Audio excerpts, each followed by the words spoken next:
ఎవ్వరు కూడా మౌనంగా ఉండొద్దు. దేవుని సన్నిధిలో స్తోత్రాలు చెల్లిద్దాం. స్తోత్రం స్తోత్రం స్తోత్రం స్తోత్రం స్తోత్రం స్తోత్రం స్తోత్రం స్తోత్రం. హల్లెలూయా హల్లెలూయా హల్లెలూయా హల్లెలూయా హల్లెలూయా హల్లెలూయా హల్లెలూయా. ఎవ్వరు కూడా అనాలోచనగా ఉండొద్దు. కానీ దేవుని సన్నిధిలో ఒక్కసారి చిన్న మాట బెన్ని కొరకు మనం అందరం కూడా ప్రార్థన చేద్దాం. దేవానికి వందనాలు వందనాలు వందనాలు, స్తోత్రాలు స్తోత్రాలు స్తోత్రాలు. అందరం కూడా మన రెండు చేతులు పైకెత్తుదాం. దేవుని సన్నిధిలో ప్రార్థన చేద్దాం. దేవానికి వందనాలు వందనాలు వందనాలు వందనాలు. యోగ్యత లేకున్నా ప్రభా నాయన నువ్వు ప్రేమించావు ప్రభా, అర్హత లేకున్నా నువ్వు ప్రేమించావు ప్రభా. అయా నీ ప్రేమకు మేమేమి చెల్లింపగలము ప్రభా, నీకు వందనాలు చెల్లిస్తున్నామని ప్రతి ఒక్కరం కూడా నోర్లు విప్పుదాం. ఎవ్వరు కూడా మౌనంగా ఉండొద్దు. మంచి సమయానికి వచ్చాం మనం. దేవుని సన్నిధి మన మధ్యలో ఉన్నది. ఆయన మన మధ్య సంచరిస్తూ ఉన్నాడు. హల్లెలూయా హల్లెలూయా హల్లెలూయా. నీకే మహిమ, నీకే మహిమ, నీకే ఘనత ప్రభావములు ఆరోపిస్తున్నాం ప్రభా, నీకు వందనాలు. అర్హత లేకున్నా ప్రేమించావు, ఇది కేవలం నీ కృపయే. యోగ్యత లేకున్నా హెచ్చించావు, ఇది కేవలం నీ కృపయే. అర్హత లేకున్నా ప్రేమించావు, ఇది కేవలం నీ కృపయే. యోగ్యత లేకున్నా హెచ్చించావు, ఇది కేవలం నీ కృపయే. కృపయే కృపయే నేనేమయ్యున్నాను నీ కృపయే. పాడదామందరం కూడా. కృపయే కృపయే నీ బ్రతికి ఉన్నానంటే కృపయే. అర్హత లేకున్నా ప్రేమించావు, ఇది కేవలం నీ కృపయే. యోగ్యత లేకున్నా హెచ్చించావు, ఇది కేవలం నీ కృపయే. శ్రమలు నిందలు నన్నావరించగా, అజ్ఞానము హీనమవ్వగా, మరణపు కోరలు నా చుట్టూ చేరగా, నీ కృపతో నన్ను బ్రతికించితివే. శ్రమలు శోధనలు నన్నావరించగా, అజ్ఞానము హీనమవ్వగా, మరణపు కోరలు నా చుట్టూ చేరగా, నీ కృపతో నన్ను బ్రతికించితివే. ఇంతగా నన్ను ప్రేమించుటకు ఏ పాటి వాడను యేసయ్యా. ఇంతగా నన్ను ప్రేమించుటకు ఏ పాటి వాడను యేసయ్యా. నీ కృపకు ఎల్లప్పుడూ కృతజ్ఞుడను, నీ కృపకు ఎల్లప్పుడూ కృతజ్ఞుడను. కృపయే కృపయే అందరం పాడదాం ప్రియులారా. నేనేమయ్యున్నానో నీ కృపయే. కృపయే కృపయే నే బ్రతికి ఉన్నానంటే కృపయే. కృపయే కృపయే నేనేమయ్యున్నానో నీ కృపయే. కృపయే కృపయే నే బ్రతికి ఉన్నానంటే కృపయే. అర్హత లేకున్నా ప్రేమించావు, ఇది కేవలం నీ కృపయే. యోగ్యత లేకున్నా హెచ్చించావు, ఇది కేవలం నీ కృపయే. కృపయే అందరూ పాడదాం. కృపయే నేనేమయ్యున్నాను నీ కృపయే. అయ్యా నీకు వందనాలు కృపయే చెల్లిస్తున్నాం. అయ్యా మేము బ్రతికి ఉన్నామంటే నీ కృప. అయ్యా నీకు వందనాలు.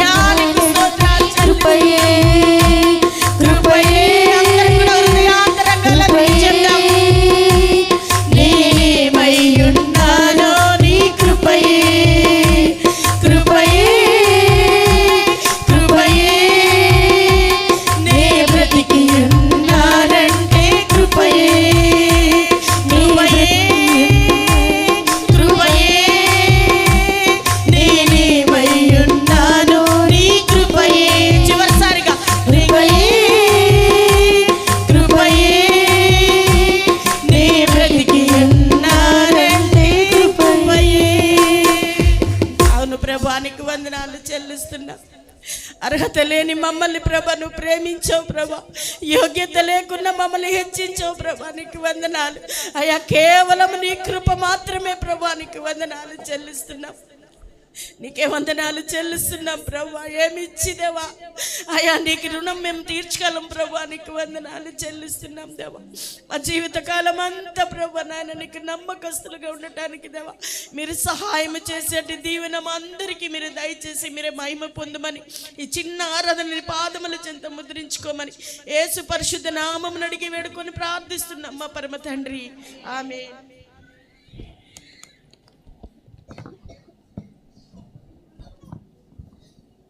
దేవునికి మహిమ కలుగును గాక. సందేశం అందించడానికి వైవై రత్నం గారిని వేదిక మీదకి ఆహ్వానిస్తున్నాను. చప్పట్లు కొడుతూ వాక్యోపదేశానికి ఆయనకు సమయం ఇస్తున్నాను. మంచిది ప్రియులరా, ఇంతవరకు దేవుడు తన ఆత్మ ద్వారా ఈ కూడికను నడిపిస్తూ ఉన్నారు. కొన్ని మాటలు ఎక్కువసేపు ఇబ్బంది పెట్టను,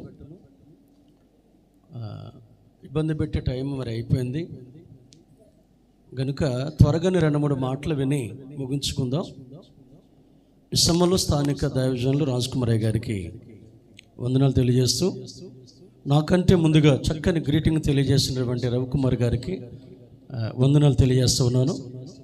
సంఘ పెద్ద గారికి వందనాలు తెలియజేస్తూ మీ అందరికి కూడా ప్రభు పేరిట వందనాలు తెలియజేస్తూ, మరి ఈ 3వ సంవత్సరం జన్మదిన వేడుకల్లో ఉన్నటువంటి బెనుబాబుకి దేవుని సేవకునిగా నిబంధన సంఘాల తరపున బాబుకు దీవెనలు తెలియజేస్తున్నారు. ఆమేన్ చెప్దాం. హల్లెలూయా. ప్రియులరా, దేవుని లేఖనాల నుండి కొన్ని మాటలు విందాం. యోహాను గురించి కొద్ది నిమిషాలు మీకు తెలియచేయాలని ఆశపడుతున్నాను. యోహానులు చాలామంది ఉన్నారు, కానీ నేను చెప్పే ఈ మాట బాప్తిసం ఇచ్చే యోహాను గురించి ఒక మాట తెలియజేసి ఆయనను గురించి మనం విని ముగించుకుందాం. తల్లులైన అందరూ కూడా వందనాలు, దేవునికి స్తోత్రం చెప్తాం. ఎందుకంటే ఎంత కష్టమైన నష్టమైన దిగమింగుచు బిడ్డలను ఆలనా పాలన చేసేది మీరే కనుక తప్పకుండా మీకు వందనాలు తెలియచేయాలి. ఈ సమయంలో ప్రియులరా, ఎలిజబెత్ అహరోను కుమారులలో ఒకతే. జకర్య కూడా సామాన్యమైన వ్యక్తి కాడు, అబియా తరగతిలో ఉన్నటువంటి వ్యక్తి. వారిద్దరూ దాంపత్య జీవితం కొనసాగుతుంది, సేవా జీవితం కూడా కొనసాగుతూ ఉంది. మరి దైవజనులు కాబట్టి వారి చేతుల మీద ఎన్నో కార్యక్రమాలు జరుగుంటాయి. పుట్టినరోజులు జరుగుంటాయి, నామకరణాలు జరుగుంటాయి, అనేకమైన కార్యక్రమాలు వారి కళ్ళారు చూశారు, వారి చేతుల మీద జరిగాయి. కానీ వారి ఇంట్లో ఈ 2 లేవు. నామకరణం లేదు, బర్త్డేలు అనే పేరే లేదు. చాలా అవమానం నిందలు భరిస్తూ వారి సేవను కొనసాగిస్తున్నారు, వారి ప్రయాణం కొనసాగిస్తూ ఉన్నారు. వారిని గురించి లోక పరిచయం చేస్తూ ఏమన్నాడంటే, వారు బహుకాలము గడిచిన వృద్ధులు అని పరిచయం చేస్తున్నాడు ఆయన. చరిత్ర చెప్తున్నాడు లోక. దాంతోపాటు ఆత్మీయ కోణంలో చెబుతూ వారు బహుకాలము గడిచిన వృద్ధులు అన్నారు. సరే, వారిలో అంటే నాకు చిన్న జ్ఞానం చొప్పున వారిలో చాలా ఓర్పు సహనము ఉన్నట్లుగా, దేవుని కొరకు ఎదురు చూస్తున్నట్లుగా నేను అర్థం చేసుకున్నాను. సరే, సమయంలో అలాగున వేదనలో, కన్నీటిలో, దుఃఖములో, నిందలలో, అవమానాలు భరిస్తూ ఉన్న వేళ దేవుని దూత వారికి ఒక వర్తమానం చెప్పింది. దేవునికి స్తోత్రం చెప్తాం. దేవుని దూత నేరుగా దైవ సందేశాన్ని పట్టుకు వెళ్ళి వారితో మాట్లాడడం మనం గమనిస్తాం. చూడండి, లూకా సువార్త 1వ అధ్యాయము 13వ వచనంలో ఒక మాట వ్రాయబడ్డం మనం చూస్తున్నాం. చూడండి, జాగ్రత్తగా ఈ మాటలు విందాం. ఇది పెద్ద ప్రసంగం కాదు, కానీ సందర్భాన్ని బట్టి, బెన్నిని బట్టి కొన్ని 2 మాటలు దేవుడు జ్ఞాపకం చేస్తే అవి మీ మధ్యలో ఉంచాలని ఆశపడుతున్నాను. అంత గొప్పవాడు అవ్వాలని కూడా ఆశపడుతున్నాను. దేవునికి స్తోత్రం చెప్దాం. ఆ బెన్ని ద్వారా అలాంటి కార్యాలు జరగాలని కూడా నేను ఆశపడుతున్నాను. అలాంటి సేవలు ముందుకు వెళ్ళాలని కూడా ఆశపడుతున్నాను. హల్లెలూయా. చూడండి, ఇక్కడ అలాంటి సమయంలో, దుఃఖ సమయంలో, నిందల సమయంలో, అవమానముల సమయంలో, మరి ఏ దిక్కుతోచని ఆ సమయంలో ఒక మాట విందాం.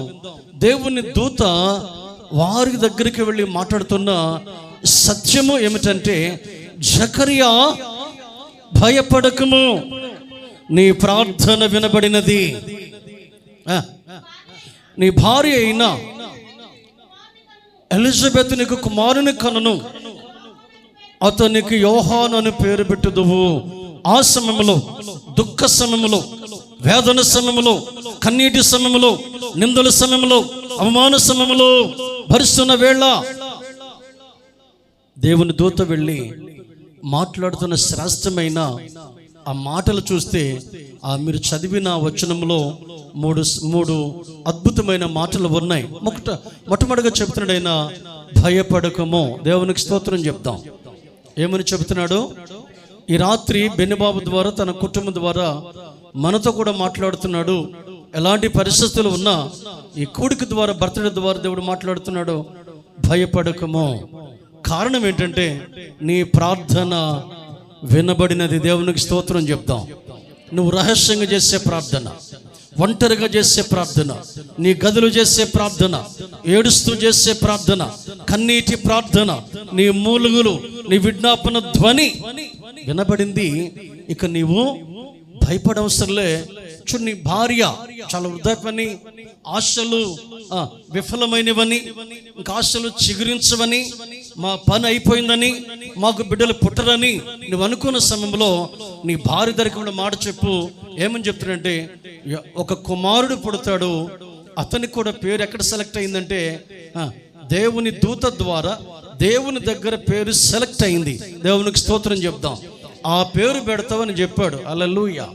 ఇప్పుడు పేర్లు ఎక్కడెక్కడ పెడుతున్నాం, మనం ఎలా పెడుతున్నామంటే, వారు దేవుని సన్నిధిలో కనిపెట్టారు, దేవుని అడిగారు, దేవుని మోకరిల్లారు. దేవునికి స్తోత్రం చెప్తాం. చూడండి, యోహాను పేరు పెడతాం. చదవండి 14 వచనం. అతడు ఏం చేస్తాడు? పెట్టుదువు, జాగ్రత్త ఉందా. అతడు ప్రభువు దృష్టికి గొప్పవాడై. ఎవరి దృష్టికి? యోహాను. వృద్ధాప్యములో నీకు కలగబోయే కుమారుడు, నేను ఇవ్వబోయే కుమారుడు ఎవరి దృష్టి కంటే, మనుషుల దృష్టి కాదేమో, కానీ దేవుని దృష్టికి గొప్పవాడై. హల్లెలూయా. ఈ మాట చొప్పున మనం ఒక 2 మాటలు విని మనం ముగించుకోవచ్చు. గొప్పవాడై. తర్వాత కిందకే ఉంది, జాగ్రత్త, ద్రాక్షరసమైనను మద్యమైనను త్రాగక, తన తల్లి గర్భమున పుట్టినది మొదలుకొని. చూడండి, పరిశుద్ధాత్మతో నిండిన వాడై ఇశ్రాయేలీలలో అనేకులను ప్రభువైన వారి దేవుని వైపునకు త్రిప్పును. మరియు అతడు తండ్రుల హృదయములను పిల్లల తట్టునకును, అవిధేయులను నీతి మంతుల జ్ఞానం అనుసరించి త్రిప్పి, ప్రభు కొరకు ఆయుత్తపడి ఉన్న ప్రజలను సిద్ధపరచుటకై ఏలియా యొక్క ఆత్మయు శక్తియు గలవాడై ఆయనకు ముందుగా వెళ్ళును గనుక నీకు సంతోషమును మహా ఆనందమును కలుగును. అతడు పుట్టినందున అనేకులు సంతోషిస్తారని ఎవరు చెబుతున్నారంటే, దేవుని దూత జకర్యాతో చెబుతుంది. అప్పుడు జకర్యా పరిస్థితి ఏంటి? కృంగిన పరిస్థితి, నిందల అవమానాలు భరించే పరిస్థితి, వ్యాధుల్లో ఉన్న పరిస్థితి. ఆ సమయంలో చెబుతున్నాడు, బాబు నీకు ఇవ్వబోయే కుమారుడు సామాన్యమైన వాడు కాడు, అతను గొప్పవాడు. దేవునికి స్తోత్రం చెప్తాం. బైబిల్ గ్రంథంలో గొప్పవాడు అనే మాటకి మరి ఏదైనా ఉందేమో నాకు తెలియదు, కానీ చూడండి, దేవుని చిత్తము, దేవుని ఆలోచన వారికి ఇవ్వబోయే బిడ్డ మీద ఎంత ప్రణాళికను కలిగి ఉన్నాడంటే, అక్కడ చెప్తున్నాడు, అతడు గొప్పవాడై మద్యము త్రాగకూడదు, ద్రాక్షరసం తాగడు. తర్వాత చూడండి, తన తల్లి గర్భమున పుట్టినది మొదలుకొని. చూడండి, అక్కడ ఏముందంటే పరిశుద్ధాత్మతో అని రాస్తూ అక్కడ ఎందుకు ఈ విషయం చెప్తున్నాడంటే, అతడు పుట్టినందున అనేకులు నీకేమో సంతోషము ఆనందము కలుగుతుంది. ఎలాంటి సమయంలో? నిట్టూర్పులు విడిచే సమయంలో, అందరూ హేళన చేసే సమయంలో, దేవుని వాగ్దానము నీ దగ్గరకు వచ్చినప్పుడు, దేవుని వాక్కు నీ దగ్గరకు వచ్చినప్పుడు, దేవుని ఆలోచన దగ్గరకు వచ్చినప్పుడు, దేవుని చిత్తం నీ ద్వారా నెరవేర్చబడుతున్నప్పుడు ఇది జరుగుతుంది. దేవునికి స్తోత్రం చెప్తాం. హల్లెలూయా. అతడు గొప్పవాడై, బెన్నుబాబు గొప్పవాడు అవ్వాలని దీవిస్తూ ఉన్నాను. దేవునికి స్తోత్రం చెప్తాం. హల్లెలూయా. ఎందుకంటే వేదనలో, కన్నీటిలో ఉన్నప్పుడు, ఇక సంతోషం ఉండదనుకున్నప్పుడు దేవుడు తన తల్లి గర్భాన్ని తెరిచాడు. దేవునికి స్తోత్రం కలుగునుగాక. హల్లెలూయా, హల్లెలూయా. డాక్టర్ చేయనిది, కుటుంబాలు చేయనివి, ఈ విషయం దేవుడే తను సంతోషపెట్టడానికి, ఏ తల్లిదండ్రులు కృంగి ఉన్నారో వారిని మరలా పునరుద్ధరించడానికి, నేను ఉన్నానని చెప్పడానికి, నేను చేయగలను అని చెప్పడానికి ఒక చక్కని బిడ్డను బెన్ని రూపంలో మరి బుజ్జోడికి ఇవ్వడం జరిగింది. దేవునికి స్తోత్రం చెప్తాం.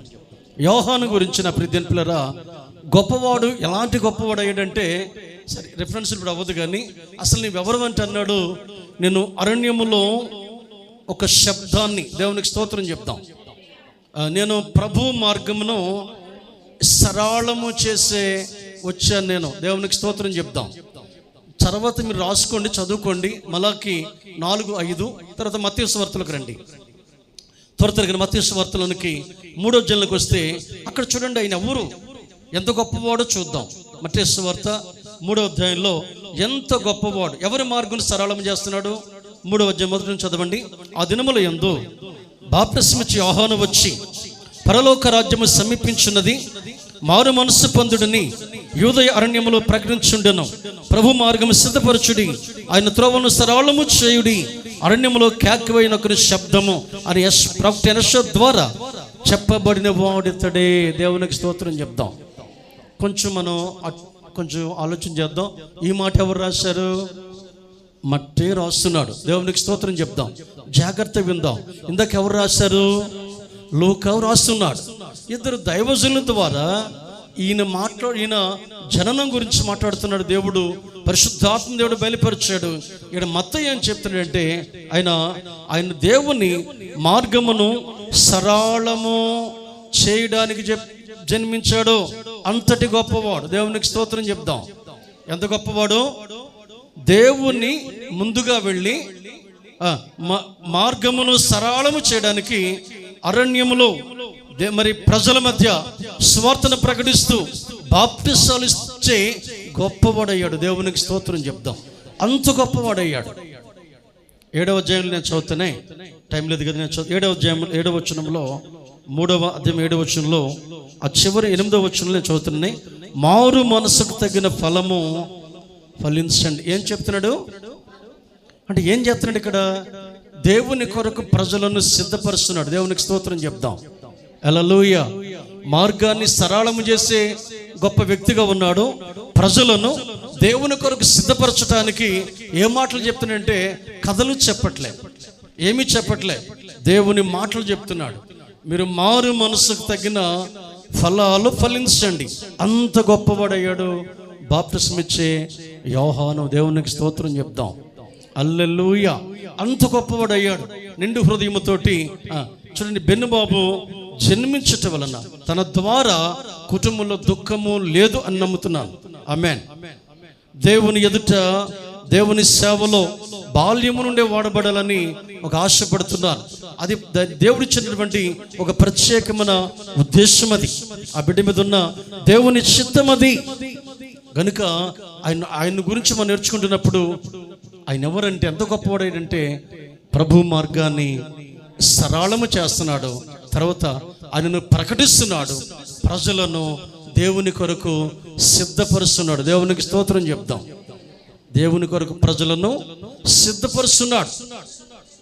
ఆయనేమి చూడండి, అంత చేసిన వ్యక్తి సూటు బూటు వేసుకోలే. ఏంటి ఆయన బట్టలేంటి? మొల చుట్టూ తోలు దట్టియు తన ఆహారం ఒకటి చెప్తున్నాడు. ఇప్పుడు దినాల్లో యోహాను గారి పరిస్థితుల్లో నేను కానుంటే ఎన్ని బిరుదులు రావాల్సిందో, కానీ ఆయన ఏం బిరుదులు పెట్టుకోలే.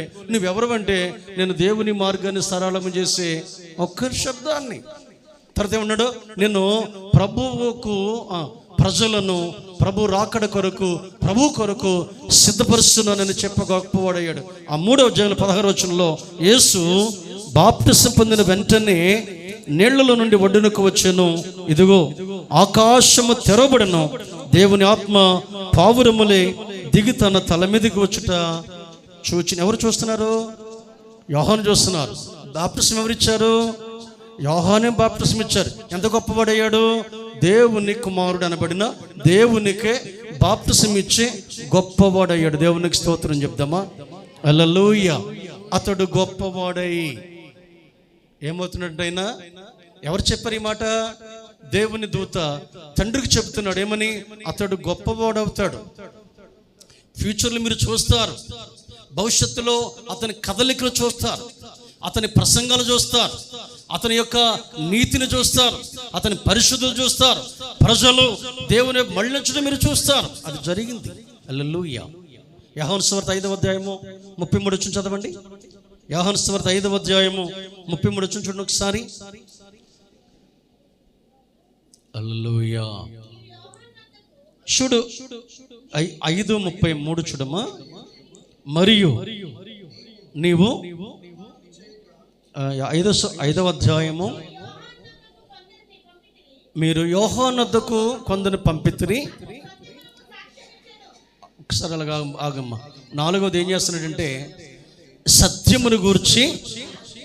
ఎవరి సత్యం? కృపా సత్యములు కలుసుకున్నాయి. ఎవరి సత్యం? నేనే మార్గమును, నేనే సత్యమును, నేనే జీవమును.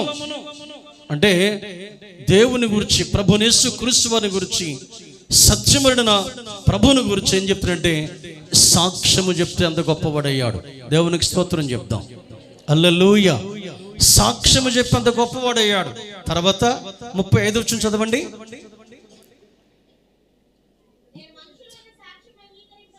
నేను 35, అతడు మండుచు ప్రకాశించున్న దీపమై ఉండెను, మీరు అతని వెలుగులో కొంతకాలము ఆనందించుటకు ఇష్టపడితిరి. అయితే చూడండి, దేవుడు చెబుతున్నాడు, యోహానేమో సత్యమును గురించి సాక్ష్యం ఇస్తూ ఉన్నాడు. కానీ ఇప్పుడు యోహాను గురించి దేవుడు సాక్ష్యం చెప్తున్నాడు. మీరు అతడు మండుచు ప్రకాశించే దీపం. దేవునికి స్తోత్రం చెప్దాం. అతడు మండుచు ప్రకాశించే దీపం అని ఎవరు చెప్తున్నారు? చూడండి, ఇప్పటి వరకు మనుషులు చెప్పారు. ఎవరు చెప్పారు? లూకా చెప్పారు, మత్తయి చెప్పారు, యోహాను చెప్పారు. ఇప్పుడు యేసు ప్రభువారు చెప్తున్నారు, అతడు మండుచున్నాడు. దేవునికి స్తోత్రం చెప్దాం. ప్రకాశిస్తూ ఉన్నాడు. ప్రజల ఎడల దేవుని గురించి మరి ప్రకటిస్తున్నాడు. గనుక ఇంత గొప్పవాడయ్యాడు. చివరిగా మత్తయి సువార్త 11:11, మత్తయి సువార్త 11:11లో ప్రభువే చెప్తున్నారు. చూడండి ఒకసారి. 11:11 మత్తయి సువార్త. స్త్రీలు కనిన వారిలో బాప్టిసమిచ్చి యోహాను కంటే గొప్పవాడు పుట్టలేదని నిశ్చయముగా మీతో ఎవరు చెప్తున్నారు ఈ విషయము? యేసు ప్రభువారు చెప్తున్నారు. ఎవరు రాశారు? మత్తయి చెబుతూ ఉన్నాడు. దేవునికి స్తోత్రం చెప్దాం. ఏమంట? స్త్రీలు కనిన వారిలో యోహాను కంటే గొప్పవాడు పుట్టలేదు. దేవునికి స్తోత్రం చెప్దాం. అంత గొప్పవాడు అయ్యాడు. దేవునికి స్తోత్రం చెప్దామా? గనుక నా ప్రియ దేవుని పిల్లరా, యోహాను, జకరియా, ఎలిజబెత్ ఆ పరిస్థితులు ఉన్నప్పుడు దేవుని దూత వెళ్ళంటుంది. మొట్టమొదటి చెప్పిన మాట భయపడకు. రెండవది చెబుతుంది, నీ ప్రార్థన వినబడింది. మూడో మాట, నీకు కుమారుడు పుడతాడు. దేవునికి స్తోత్రం చెప్దాం. ఆ కుమారుడు ఎలాంటి అవుతాడు? గొప్పవాడై. దేవునికి స్తోత్రం చెప్దాం. ఎంత గొప్పవాడయ్యాడమ్మా? ముందు విన్నాం కదా, 5-6 అంశాలు విన్నాం. దేవునికి స్తోత్రం చెప్దామా? ప్రభు మార్గాన్ని సరళము చేసే గొప్పవాడు, దేవుని మాటలను ప్రకటించే గొప్పవాడు, ప్రజలను దేవుని వైపు మళ్ళించే గొప్పవాడు. హల్లెలూయా. సత్యమును గురించి సాక్ష్యమిచ్చే గొప్పవాడు, దేవుని గురించి ప్రజలను ఆయుధపరచటానికి సిద్ధపడినవాడు, దేవుని చేత గొప్పవాడు అని అనిపించుకున్న గొప్పవాడు యోహాను. దేవుని స్తోత్రం చెప్దాం. ఇతడు ఎలాంటి వాడు అంటే చివరిగా అతడు ఏలియా యొక్క ఆత్మయు శక్తియు కలిగి ఉంటాడని చెప్తుంది దేవుని లేఖనం. గనుక అలాంటి కృప, అలాంటి ఏలియా యొక్క ఆత్మ, ఏలియా యొక్క శక్తి, చూడు బిన్నెలను అవుతున్నాడు. దేవుని స్తోత్రం చెప్దాం. God bless you. హల్లెలూయా. ఆ బిడ్డ మీద ఉండాలని ఏ ఉద్దేశం చొప్పున దేవుడు ఇచ్చాడో ఆ ఉద్దేశం తన ద్వారా నెరవేర్చబడాలని దేవుని సేవకునిగా బెన్నుబాబుని దీవిస్తూ ఈ మాటలు నేను ముగిస్తూ ఉన్నాను. హల్లెలూయా. గనుక మీ అందరికీ కూడా ప్రభు పేరిట వందనాలు. దేవుడు దీవించును గాక. ఆమేన్.